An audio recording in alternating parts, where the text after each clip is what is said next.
C'est aujourd'hui mon test avec les produits Boboc, une urine de femelle. C'est vrai qu'on est tard en saison. Il y a de la neige. Mais je m'essaye pareil. J'ai hâte de voir ce qui va se passer avec ça. Fait que je vais me faire une ligne d'odeur. J'ai mis un stand, là c'est vrai que je parle fort un peu, j'ai mis un stand un petit peu plus haut. Et puis je vais faire une coupe de lignes d'odeur, puis je vais monter mon stand, puis je vais voir qu'est-ce qui va se passer. Ça fait longtemps que je veux l'essayer. L'année passée, j'ai pas eu le temps, mais là, je n'ai pas le temps de l'essayer. Fait que là, j'ai des tampons sur mes bottes. Et pour la cause aujourd'hui, je veux tester l'urine de Boboc femelle avec hormones. Et je mets ça sur mes bottes, comme ça. Il y a ça de bord, c'est super pratique. Au lieu de gosser avec des guenilles et attacher ça, là, ça va très bien de même. Je mets ça dans mes poches puis je décolle.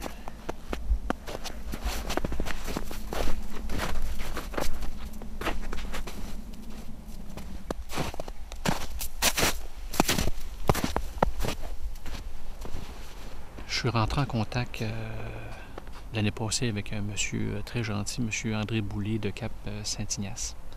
Et j'ai aimé tester ses produits, mais j'avais pas le temps. Fait que cette année, j'ai le temps. Je veux l'essayer parce que M. Boulay produit ou fabrique des produits de qualité qui s'appellent Boboc. Probablement que tout le monde connaît ces produits. Et j'ai entendu dire que M. Boulay aussi élevait ou jouait avec la génétique pour faire des super de mâles matures, des gros racks, là, du gros génétique. Et j'ai entendu aussi qu'il faisait ça sur son domaine à lui qui s'appelle le Paradis de la Chasse.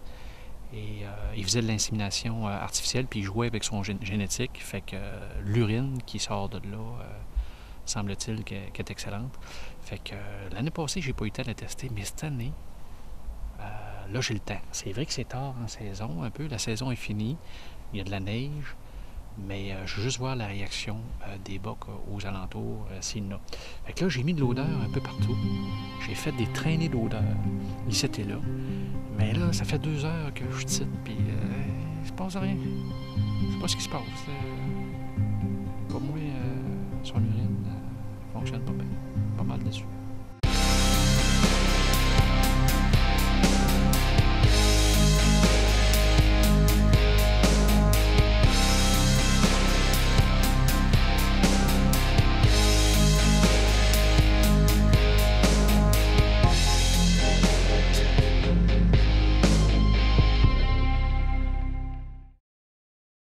Salut André. Salut Eric. Je suis content de te rencontrer. Moi avec, on a discuté par téléphone, ça c'est l'imitation. Et puis là, c'est la première fois qu'on se rencontre. Je suis bien content de te voir. Et puis, d'autant plus que, misère, je suis heureux, je suis entouré de grosses cornes. Si tu savais comme j'aime les gros racks, puis je m'aperçois que vous jouez pas mal avec le génétique dans le coin ici, là, ça vient de chez vous, ça? Là, exactement, ça fait partie de notre élevage.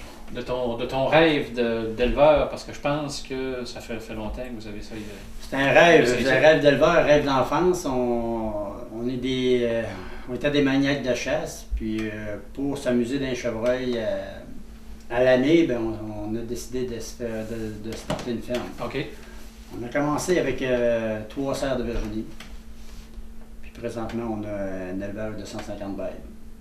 C'est du stock, ça là, hein? Mm. Puis je pense que ça fait, tu me disais, tu as commencé il y a une trentaine d'années avec 3 serres, puis là 150. Ça va faire bientôt 30 ans qu'on fait l'élevage. Fait que t'es l'homme, si on veut parler de piste de chevreuil, t'es l'homme de la situation, en me disant t'as un troupeau dans ta cour, je vois ça partout. Là, hein? Oui, on a commencé, nous autres, faire une histoire un petit peu courte. Ouais. J'ai commencé à faire de l'insémination artificielle. Puis pour faire l'insémination, on synchronise nos femelles, on coupe la période de chaleur, on les restart.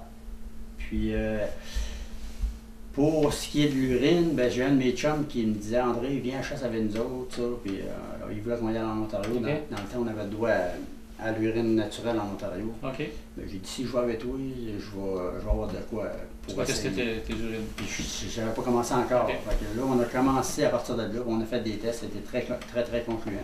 Okay. Puis c'est de même qu'on a starté l'urine. Okay. Parce que le produit de base, comme je t'expliquais déjà, c'est que on l'a. On fait l'élevage du cerf, on a l'urine, on a tout ce qu'il faut. Il s'agit juste de la récolter de bonne façon. Fait que l'objectif, parce qu'ici on est au paradis de la chasse, c'est ton domaine chez vous, c'est le titre que je pense que tu insémines tes femelles puis tu fais de l'élevage de gros bocs. Mais l'objectif premier, c'était pour faire un élevage de bocs matures, puis après ça, l'idée de faire des urines est venue, c'est ça? C'est exactement ça. C'est le fun, ça. Fait que tu as sorti une ligne de produits que je m'aperçois qu'elle a des codes de couleur, comme rouge et hormones, femelle avec hormones, jeune mâle, du boc dominant et de l'hormone de femelle sans hormones. Exactement, c'est pour que ce soit plus facile à identifier. Mon logo, je voulais garder toujours mon logo, pour que ce soit plus facile à identifier, on procède avec un code de couleur. OK. Et moi, comme consommateur, moi je suis un chasseur, les urines, je connais pas ça, mais au moins, je suis une place que le chevreuil, je sais que le gars qui essaie de faire un produit, au moins il y a le produit de base qui est le chevreuil, c'est quand même pas pire. Mais là, moi je suis un chasseur. Si je veux utiliser ça, moi comme chasseur, tu nous conseillerais quoi, toi? Ben, ce que j'explique souvent, c'est que j'utilise l'urine de femelle régulière, elle est bonne tout le temps de la saison. Okay. C'est juste pour indiquer aux bêtes de la place, autant les femelles que les mâles, qu'il y a un intrus dans le territoire. Okay. Parce qu'ils se connaissent tous autres là, c'est ça? Exactement. Là. C'est juste pour une femelle, c'est dominant autant qu'un mâle. Sauf que si tu mets de l'urine d'une nouvelle femelle dans le territoire, ben, tu vas susciter de l'intérêt avec la femelle, puis les mâles aussi, parce qu'il y a une petite nouvelle au village. Puis lui, il espère qu'elle tombe en chaleur. Là. Exactement. Ce que je fais, c'est avec l'urine régulière, c'est de drainer les chevreuils à mon site de tir, en fait. Puis à mon site de tir, je travaille avec la femelle en chaleur, puis du jeune mâle ou du mâle dominant, tout dépendant de ce que tu as sur ton territoire. L'urine de femelle en chaleur, je l'utilise dans mon territoire, dans mon rayon de tir. Dans ton champ de vision. Dans mon champ de vision pour éviter que le mâle cherche la femelle en chaleur en dehors de mon champ de vision. Si je l'utilise à grandeur comme l'urine régulière pour faire des traînées d'urine puis de drainer mon chevreuil, il va courroyer partout. Il va courroyer partout, puis il ne forcera pas à venir à découvert. OK.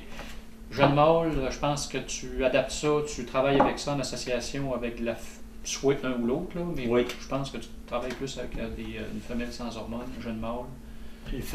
Les deux.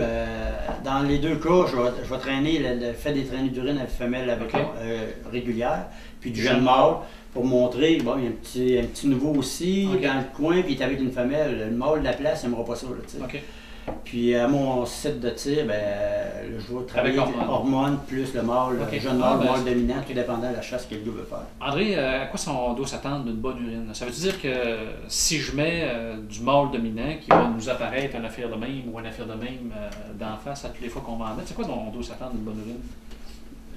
En partant, une bonne urine ne doit pas faire peur. Ça, c'est la première des choses. C'est sûr que tu aies le meilleur produit du monde, ça ne fera pas apparaître de chevreuil. La première des choses, c'est de connaître ton territoire, puis de travailler avec le bon produit dans le bon temps. Je vais te donner un exemple. Si tu travailles avec de la femelle régulière en début de saison, puis tu vas mettre l'exemple du jeune mâle, le jeune mâle, en début de saison, ce qu'il fait, c'est qu'il achète les femelles. Ah, c'est vrai. Souvent, des chasseurs vont me dire, ils disent, André, j'ai mis de l'urine de jeune mâle, puis les femelles, ils rentrent à mon site d'abattage, puis ils sont nerveuses. Mais c'est comme normal parce que les femelles, en début de saison, ils se font courir par les jeunes mâles. Ça veut dire que le produit, au contraire, les gars pensent qu'il ne marche pas, mais il marche très bien. C'est ça que ça veut dire. Le produit, lui, il fait sa job pour le temps de la saison. C'est ça. Si tu ne l'utilises pas dans le bon temps, c'est là que tu te ramasses avec des problèmes. Tu me disais aussi que si, mettons, on avait un gros boc sur le territoire, fallait connaître notre territoire parce que si tu voulais chasser le gros mâle, le gros boc dominant, il faut que tu t'assures que tu ne chasses pas un jeune mâle parce que tu vois, il fait peur. Là. Si tu mets ce produit-là, qui est le mâle dominant. C'est sûr que si tu mets du mâle dominant, tu as des chances de effaroucher les jeunes mâles. Tu sais. Si tu chasses tout simplement le chevreuil, je te conseille d'utiliser du jeune mâle. De même, les jeunes mâles vont rentrer, ils vont comme moins sur le nerf. Tu sais. C'est sûr que si tu rentres, tu mets un mâle dominant, puis pour l'avoir vécu, quand le jeune mâle il rentre dans le draft comme il faut, souvent, tu as des mauvaises réactions. Il a peur de lui. Là. Il a peur, c'est normal. Je veux dire, surtout si ça donne un jeune mâle qui a déjà rencontré un boc mature. Regarde, habituellement, ils sont plus normaux un peu. Ça veut dire que pour faire attention, il faut quand même savoir ce que sur le territoire, faire sûr, pas faire peur à nos bocs. Du jeune mâle, c'est quand même... C'est une valeur sûre. Ouais. Je remarque aussi, ces bouteilles, qu'il y a des codes. C'est pourquoi ces codes-là? Tu as des lettres, là, A, B, C, D. Bien, première des choses, on a identifié l'année. On commence par avoir un code pour l'année pour éviter de laisser notre produit en tablette. On récupère nos produits après chaque saison. Ça, c'est puis, c'est sûr, c'est pour assurer le client d'avoir la qualité du produit. C'est ça. Puis pour les lettres ABC, c'est des groupes de chevreuil. Le groupe A n'a pas les mêmes odeurs que le groupe B et que le groupe C, exemple. Fait que si un gars il veut travailler, exemple, avec 2 fois avec du mâle dominant, mais il va avoir la présence de 2 mâles dominants dans son territoire, exemple. Ben, il va travailler avec le A et le C, mais il va avoir 2 odeurs différentes. C'est ça, c'est un plus. C'est un plus. C'est un plus pour les chasseurs. J'ai remarqué, André, que les produits sentent un peu l'étable. C'est-tu normal, ça, que ça sente l'étable? Les gens vont dire « Ah, moi, ça sent fort, ça sent l'ammoniaque, je suis content. » D'autres vont dire « Mon urine ne sent pas, je suis content. » Moi, je sens ça sent un peu l'étable. Pourrais-tu nous éclaircir un peu? Moi, je te dis, je fais de la manipulation, de la contention sur l'angulus sauvage, puis sur les cerfs de Virginie. Puis quand on les manipule, l'odeur corporelle du chevreuil sent un petit peu. Ah, ok. C'est sûr que tu me parlais, si ça sent l'ammoniaque, l'urine de chevreuil ne devrait pas sentir l'ammoniaque. Ça ne devrait pas sentir ça. Non. OK. Mais ça confirme un peu ce que tu viens de dire, parce que dans zone 2, l'automne passé, écoute, j'ai arrivé sur un gros gratté bien frais. Là, je sais qu'il était bien frais. Puis j'ai arrivé dessus. Puis ça sentait l'étable, pour pas dire ça sentait la vache, le veau, le cochon, non, ça sentait pas le cochon, mais ça sentait une odeur d'étable. Puis je me suis penché, là, puis le boc avait pissé dans son gratté, puis c'est ça que ça sentait. J'ai dit, voyons, c'est donc bien bizarre ça. Non, c'est parce qu'il y a des gars qui disaient, bon, ça sent l'étable, c'est pas une bonne urine, mais c'est pas ça que ça veut dire. Non. C'est pas ça que ça veut dire.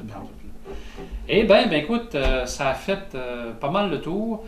J'ai visité un peu ton domaine ici, tu as misé à l'affaire avec du beau chevreuil, tu as du beau génétique. Puis, je suis content vraiment d'avoir vu un peu comment ça fonctionnait. C'est sûr que je n'ai pas été voir tes bâtiments en arrière, ça t'appartient à toi. Mais je vois que tu joues là-dedans, ça fait longtemps. Là, parce que là, tu as du génétique qui grossit, puis tu fais de l'insémination, puis c'est pas d'hier. En tout cas, je vais l'essayer comme il faut l'automne qui s'en vient. Je devrais être capable de tuer un gros rack de même avec ça ici. Non, c'est pas vrai. Puis je vais essayer tes méthodes de chasse. Pas tes méthodes de chasse, mais avec tes traînées d'odeur. Puis, on va voir la suite. J'ai hâte de voir ça. Hey, ça m'a fait plaisir de te rencontrer, André. Je te remercie bien gros, Eric. Le plaisir était pour moi. Merci.